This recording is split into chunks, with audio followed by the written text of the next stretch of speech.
You're watching David Graham's report.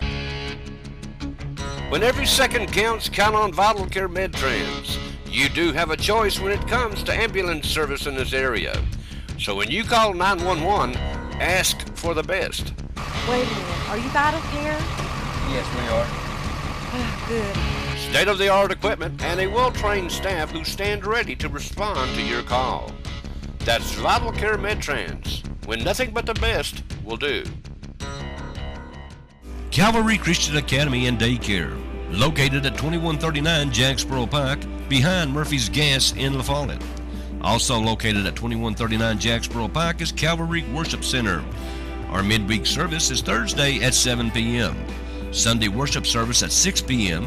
For more information, you can call 423-562-7267. That's 423-562-7267. Thank you, Emily and Anthony, just two awesome kids we met at the Agnes Gibson basketball tournament this Saturday. The Cougars played a special Friday afternoon game against the Panthers of Powell. A special start time of 12 noon turned into a 1 p.m. start time to see what the weather was going to allow, and it said play ball, so they did. Last time these two met down at their place, it was pretty much all Powell. We got run ruled, but Friday was a new day and it was a much better game in which the Cougars still lost, but it was a very competitive game. We lost 7-3. Tate McGee started on the mound. He pitched into the 6th inning, giving up only 7 runs on 9 hits. Andrew Evans came on in relief, got the 2 outs we needed, but couldn't come back. We just couldn't hit the ball. It was 7-1 in the bottom of the 4th. The Cougars were making some noise as we got a runner on first, nobody out. Brandon Miller at the plate. He got plunked on the elbow, but the home plate umpire said ball, and he wouldn't allow Brandon to take the base, saying he leaned into the pitch. Wow. You know, when it's going bad, it's going bad. Out of the dugout charged Chris Mays to argue, but I have found that once idiots make up their minds, you're not going to change them, and that was the case here. We didn't score any runs in that inning. We scored 2 in the bottom of the 5th, none after that. It wasn't like we didn't get base runners on. We just, again, couldn't come up with a big hit when we needed it. Chris Mays is one frustrated coach right now. He can't understand why his team is playing the way they're playing right now. Bad decision, bad base running, and no hitting. It seems they've been in a season-long slump all year long. Let's hope they can come out of it by Tuesday, as they will have another home game against another tough opponent in the Bobcats of Central. We'll broadcast this game live on the WLAF B&M Tire Sports Network starting at 5:30. We'll show up. The Bobcats will show up, and you know the Cougars will show up. I just hope our bats show up.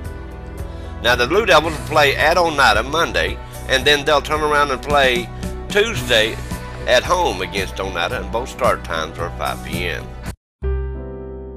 Lily loves the diner on Jacksboro Pike, and it's no wonder with all the goodies they have down there. Not to mention the great home cooking. Not surprising they're voted Campbell County's best again for 2014. Open Monday through Wednesday 11 a.m. to 8 p.m., Thursday through Friday 11 a.m. to 9 p.m., also open Saturday from 8 a.m. to 9 p.m., and Sunday from 11 a.m. to 3 p.m. Now serving breakfast on Saturdays 8 to 11 a.m., and it's all you can eat specials Thursday through Saturday.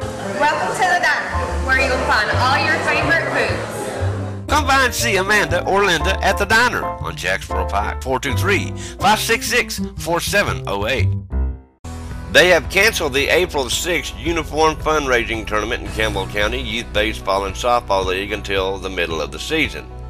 This comes from Jerry Fowles, who informed us Friday they would just work toward the start of the season on April 13th, and they will play at Pine, Liberty, and Asbury Park. John Carroll and the Campbell County Middle School fishing team enjoyed a full day on the lake fishing this past Saturday. 9 teams took advantage of a beautiful day on the water, which was a little choppy, but if you know what they say, a bad day fishing beats a good day at work any day.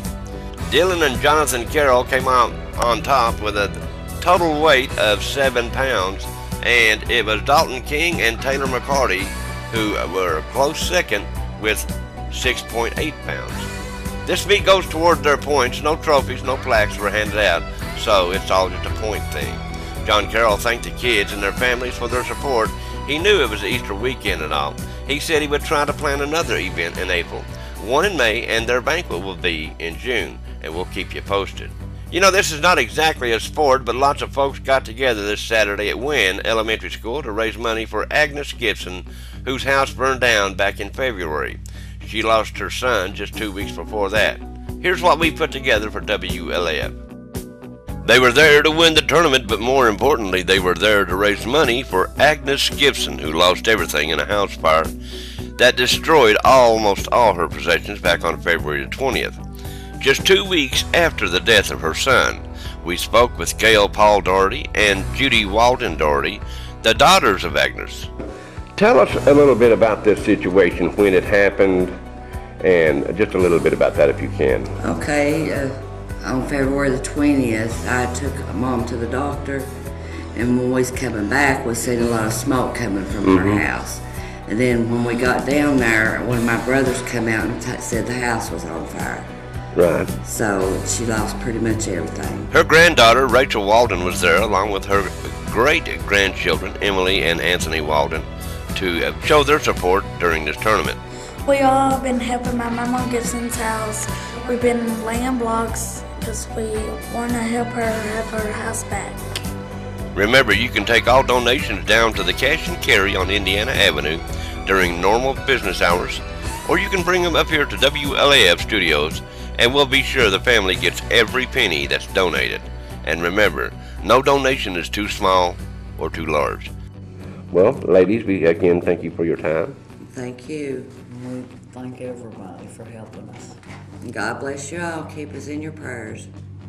Getting back to the basketball tournament, they were able to raise $568 Saturday, according to Steve Branham, one of the organizers of the event.